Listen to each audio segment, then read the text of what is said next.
Coach, we'll start with you. Just a quick opening statement on transitioning here to Atlanta and bowl prep and how it's going so far. Well, we had a really good practice, a week in Athens. I thought our guys worked extremely hard and came back yesterday, had another good practice. We're excited to get started again today. Appreciate the Peach Bowl and obviously the college football playoff and what they do for college football. We're excited to be here. All right, for the players, starting with you, Chris, just talk about your transition, how the bowl week experience has been so far. I know it's only been one day, but how are you guys settling in? Well, it's been a great transition so far. I'm from Atlanta, so it's great to be able to get back home. We had a good event last night with the team, a lot of great camaraderie, a good competition, and we'll have many more with the week coming. All right, Smael? Yeah, like Chris said, it was a smooth transition. I'm not necessarily from Atlanta, but I'm from a little bit down the road, Paulding County. So it's good to be back home or close to home. All right, Chaz? Same as other guys. It was a smooth transition. Everything was great coming in. And same with Smael. I'm around the same age as him. All right, very good. All right, we'll go right into questions. We'll start right here. All right, Chip, I hope you're bringing your A game, buddy. Yeah, questions for Will. How you doing, Will? Just wondering about the dynamic between you and Glenn. Can you give us a picture when you're conducting meetings? Or you both up there? Do you trade back and forth? Obviously, you've run your own show for a long time. So how does that dynamic work? Well, it's been outstanding. Glenn's done a phenomenal job this year. Does a great job relating with our players, sending the message through our head football coach to our players. The expectation doesn't change, and I'm really proud of these guys sitting with me today and how they've approached this season of what we, perceivably lost last year.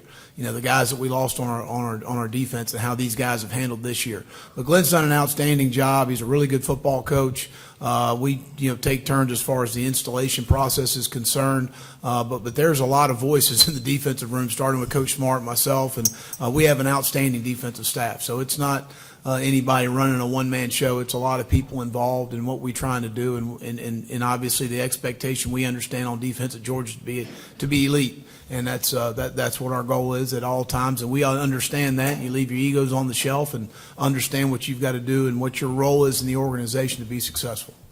All right, next question. Raise your hand. We'll get you a microphone, please. Okay, over here, third row on the left. Yeah, this one's for Coach as well, Jed May with UGA Sports. When you look at guys like Smael and Jamon as well, just how key are the inside linebackers to what y'all do in terms of defensive scheme and what allows y'all to be so good on that side of the ball? You asking me? Okay, I'm sorry. Well, those guys have had a phenomenal year. Both Smael and Jamon taking the role that they've taken, again, from last year. And in our defense, there's a lot of communication involved. Obviously, Chris can soundboard that as well. But a lot is communicated up front based on formation recognition. A lot of this is happening in a tempo setting where it's very fast. There's a lot of things going on, and these two young men have done a phenomenal job of getting us in the right spots defensively, because we have a lot of things that we check, based on formation and things. And these guys do a great job of communicating those things to our defense, along with Chris and Malachi and some of the other guys. Okay, we'll go right here on the front row. Coach, Evan Kroll with Dogs Daily. It's been a crazy last few years, to say the least. When you took the analyst job here, did you envision that you would be standing where you are now 15 to 18 months later as the co-DC? No, again, I've always, whether you're the head coach or the coordinator or a position coach or an analyst, do the best job in the job that you have and your role in the organization. And Coach Smart does a great job of identifying what your job is, and this is your job description, and do it at a high level, and then let the chips fall where they may. And for some unfortunate circumstances, I ended up being on the field last year, and do the best job you can with the job you have. All right, Zach. Coach, and for the players, Zach Line from Channel 2 here in Atlanta. What's the most impressive part of CJ's game? Wow, I think that he's an elite passer. That's the first thing that jumps out. He can make all the throws. He puts the balls in catchable areas where a lot of just don't have that talent to do that. A lot of people don't have that talent to do that, and he certainly can. I think it was Michigan State 2 years ago. He takes a zone read 70 yards for a touchdown against Northwestern this past year. 5:30 left to go in the game. Designed quarterback run out the backside. So he has legs, athleticism to evade in the rush and create off-rhythm plays, which is obviously very difficult to defend. But the number one thing that jumps off the film is his ability to throw the football. All right, Chris, thoughts on CJ? Yeah, I would say, he's an elite passer, very poised with his game, and you could tell they run everything through him. Like I say, like you said, Coach said he got legs. He could pretty much do it all. He was a Heisman finalist, and that just says enough for just the kind of player he is. All right, Smael. Pretty much agreeing with what Chris and Coach Muschamp said. Elite passer with really good ball placement. He puts the ball where his receivers can have a chance to make a play. So that's hard to defend. All right, and Chaz? Just a great player overall. The offense goes with him. He's a great passer, and he can show his legs when he wants to. All right, we'll stay in the front row right here. Yeah, Brooks also with Dogs Daily. Kind of a two-parter here. First for Chaz. Kind of being thrust into the lineup with Nolan going down. Do you feel like you're playing more confident as the season progresses? And Chris, you had a very similar situation when Richard went down in 2020. Is there anything you give younger players as in terms of like advice, how to catch up really quickly? Chaz? Yes, obviously with more playing, the more confidence you have, the more snaps you have under your belt, the better you feel when you go out on the field. The experience is invaluable when you go out there and just try and take advantage of every snap. Yeah, it's crazy you ask that because, I have this conversation a lot, just telling players like how you just make sure you need to be ready when your name is called. With the situation, how I was able to get on the field, I just made sure I was ready and prepared, just doing everything I can in practice and building that connection with my teammates and my coaches. It just really paid off when it was time for me to be able to step up. And I just kind of try to preach that to the younger guys, like just make sure you're ready when your time comes. All right, we're going to go fourth row on the right here. Coach Muschamp, Anthony Dash with UGAsports.com. Getting Jalen Carter back healthy obviously was been a huge part of the defensive success. It's kind of just talk about kind of what that has meant and what now his presence has allowed the rest of the defense to do. Well, he's somebody you got to account for every snap. He can change the game certainly inside. He's a very disruptive guy in the run game and in the pass game. So that's something that's a guy that's very disruptive. And you've got to account for him every snap, and sometimes it's hard to help in protection for an inside player. And it's much easier to chip on the edges and be able to have some protection. You can turn the protection. We're very aware of that we've got to create situations where Jalen's in one-on-ones, and that's what we try and do as much as we can. All right, over here on the left, Cody. Cody Chaffins from Fox 5 Atlanta. I've heard some guys in interviews this year talk about Bloody Tuesday. Can you tell me what that is? And it sounds like it'd be a culture-building kind of thing. It's today. Yeah, it's today. Basically our hardest day of practice. That's when we get after it the hardest, and we feel like that's what this program is built on Bloody Tuesday. All right, back over here. Was it Chip or Doug? Go ahead, Doug. Doug Robertson, the AJC. It's for Chris. Ohio State has the 2,000-yard receivers.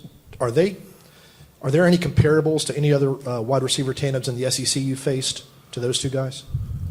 I would probably compare them to actually the last game we played. LSU had a lot of great receivers as well as Ohio State, and they all bring different things to the game as wide receivers, but they're all special talents at the end of the day, and something that we have to be able to account for and focus on. All right, over here, Chip. For Coach Muschamp and Chris Smith, if you could speak to about the guy to your left there in the age of the transfer portal. He's a guy that stuck it out, and now he's an All-American and a NFL draft prospect. And then, Chris, if you can weigh in after him, just kind of on that journey from down the road at Hateville Charter to sitting there where you are today. Those great practice fields at Hateville Charter you had. I'm a huge Chris Smith fan, and I agree, and I like how you phrased the question of the age of the transfer portal. Here's a guy that doesn't really hit the field to his fourth year, third year, and then going into his fourth year, and has played in my 2 years at Georgia, has played phenomenal. Just played outstanding football, extremely bright, extremely intelligent, very competitive, great leader, a guy that's really affected people around him in a very positive way, physical player. I mean, all the intangible attributes you can't. I wouldn't stop. We'd be here for a while. And what he has meant for our program and what he's brought to the University of Georgia, and his last 2 years have been pretty amazing how he's played. Yeah, I would just say it's been a long journey for sure. You know, like you said, in the age of the transfer portal, you know, you got a lot of people in your ear saying, you know, you're second string here, you can go somewhere else and start. But, you know, I just stuck it out and just built that connection with my teammates and my brothers and just continued to work. And all I can say is hard work pays off at the end of the day. Okay, right here in the front on the right. Yeah, Coach Brooks Austin, Dogs Daily. Kind of an operationals question. Last year, I think Coach Schumann was in the box. This year, both of you guys are on the field as co-defense coordinators.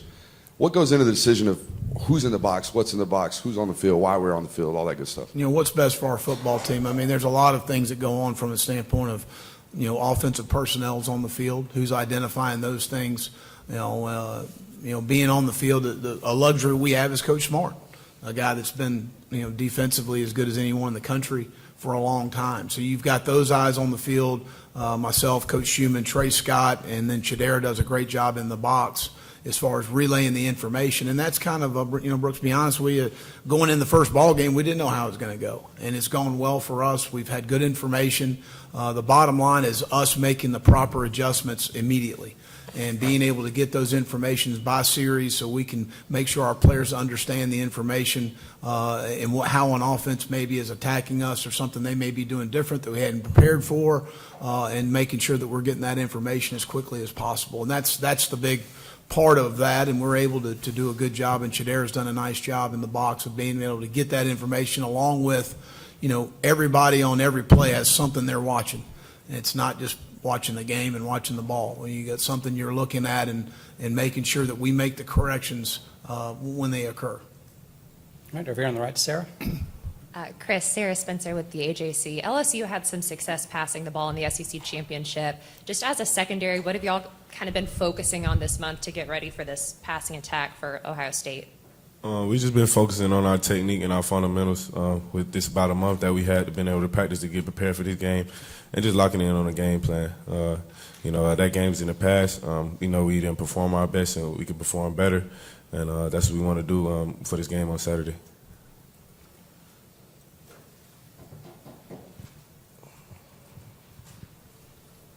Chris and Smael, you know, part of the week obviously is the extra activities you guys are going to be partaking in. Two parts. Is it a distraction, a welcome distraction, something that needed with the magnitude of the game awaiting you this weekend? And I noticed that one of the events is basketball. Only 5 guys can shoot hoop. Who's the one guy taking the last second shot? Well, first of all, I would say it's not a distraction. It's kind of the opposite. It kind of brings you more of a connection with your teammates on being able to spend that time and just having fun activities you might usually be able to do. You know, we played like Family Feud last night, and that was really fun, like a lot more fun than I thought it would be. And we're taking that last shot. I'm going with Malachi Starks. He one of the best basketball players I've seen. So, yeah. All right, Smael. Yeah, well, like what Chris said, I feel like it could. It's only a distraction if you let it be. You know, if you go about it the right way.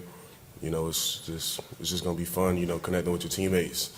As far as the last shot, though, I'm gonna stay in the linebacker room. I'm gonna go with Tresman. I'm gonna let Tresman or Sori take that last shot. All right. Nice. Sure. Is he paying for you that he's not going with you in the linebacker room? What kind of difference linebacker rooms, inside and outside? We're separate rooms, so. All right, am I to understand that neither one of you guys want to take the last shot? Nah. I'll shoot it if I have to. Now, if somebody pick me, I'll take it. All right, time for a few more. Where are we going next?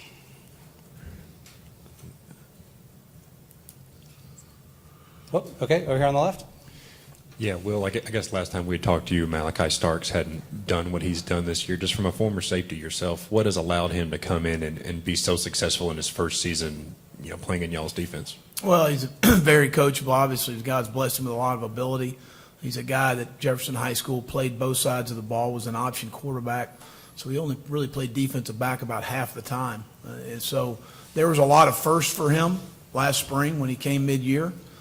Made tremendous strides from day one of spring ball through the summer, going into training camp, but being very coachable, very bright, very humble young man, always eager to get better, to improve, always striving to get better, always understanding he's got room to grow as a player.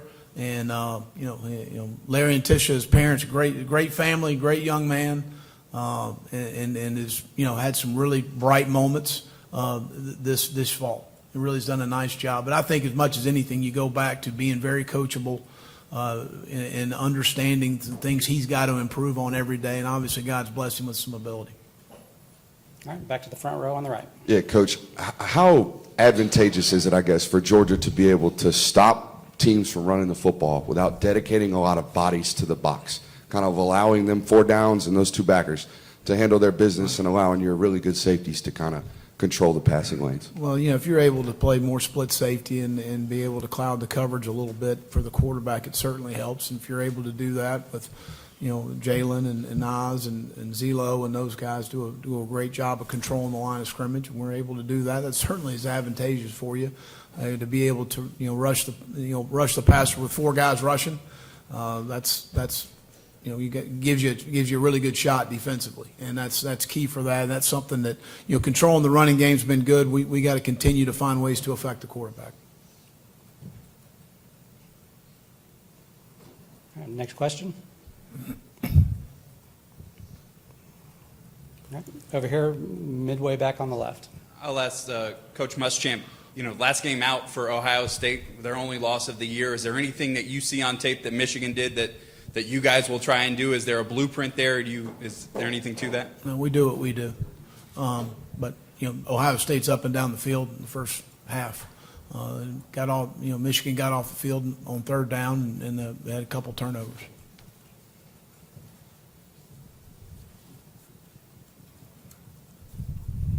All right, next question.